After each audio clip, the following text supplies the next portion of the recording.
சாய் பக்தர்களுக்கு என் அன்பு வணக்கங்கள். ஓம் சாய்ராம். என் அன்பு குழந்தையே, என்னுடைய அழகான இந்த விடிகள் வேண்டும் என்று கேட்கிறாய். ஆனால் எப்பொழுதும் விடிகள் வந்தவுடன் என்ன தெரியுமா செய்கிறாய்? நான் என் வாழ்க்கையில் விடிகளை கேட்டேன். நீங்கள் என்ன தினம் ஒவ்வொரு நாளும் வந்து கொண்டு தான் இருக்கிறது. ஒரு நாளும் எனக்கு பிடித்தது போல் வாழ்க்கையில் எதுவும் மாறவில்லை என்று நினைக்கிறேன். ஒவ்வொரு நாளும் ஒவ்வொரு மாற்றங்கள் உன்னுடைய வாழ்க்கையில் நடந்து கொண்டு தான் இருக்கிறது. புரிகிறதா? உன்னுடைய வாழ்க்கையில் நீ மிகப்பெரிய ஒரு இடத்திற்கு செல்ல உள்ள அதற்கான நேரமும் வந்துவிட்டது. விடியல் வேண்டும். சாயப்பா, என் வாழ்க்கையில் நான் என்னுடைய வாழ்க்கையில் இருட்டான ஒரு இடத்தில் இருக்கிறேன். எப்பொழுது வெளிச்சத்தை கொடுப்பீர்கள் என்று கேட்டாய். வெளிச்சமோ வந்துவிட்டது.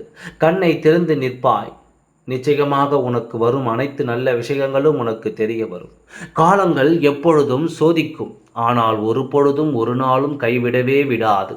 நீதான் என் காலத்தை திட்டுகிறான், ஆனால் காலமானது உனக்கான ஏற்பாடுகளை செய்து உன்னை நல்ல முறையில் வாழ வைக்க பல போராட்டங்களை போராடி கொண்டு தான் இருக்கிறது.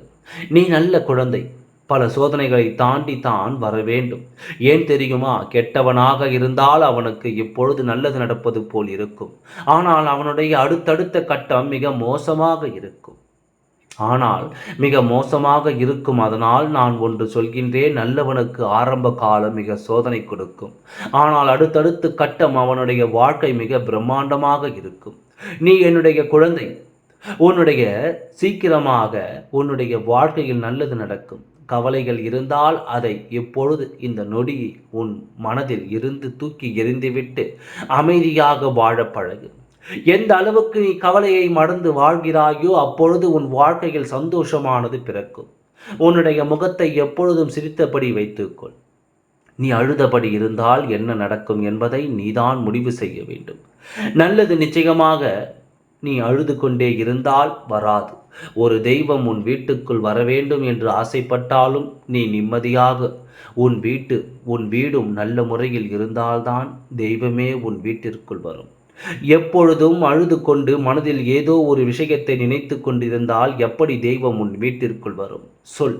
இனி அழாதே. பொழுது போன நேரத்தில் எந்த ஒரு பேச்சையும் யாரிடமும் பேசாதே. எந்த ஒரு அழகையும் உனக்கு தேவையில்லை. மற்றவர்கள் பொழுது போன நேரத்தில் தேவையில்லாமல் உன் வீட்டிற்குள் வந்து உட்கார்ந்து தேவையில்லாத மற்றவர்களை பற்றி பேசினாலும் அதற்கு நீ அனுமதிக்காதே. ஏனென்றால் பொழுது போன நேரம் என்பது லட்சுமி வரும் நேரம். அப்பொழுது நீ பூஜை செய்ய வேண்டும். உன் வாழ்க்கையில் நல்ல அமைதியாக இருக்க வேண்டும். தேவையில்லாமல் மற்றவர் பற்றி பேசி உன்னுடைய கவலைகளை மற்றவரிடம் சொல்லியோ தேவையில்லாமல் காலத்தையும் நேரத்தையும் வீணடிக்க வேண்டாம். நீ எந்த அளவுக்கு உன்னுடைய வாழ்க்கையில் பூஜை செய்யும் உன்னுடைய வாழ்க்கையில் நீ செய்கிறாயோ அந்த அளவுக்கு நீ நிம்மதியாக இருப்பாய். ஓம் சாய்ராம். நன்றி, வணக்கம்.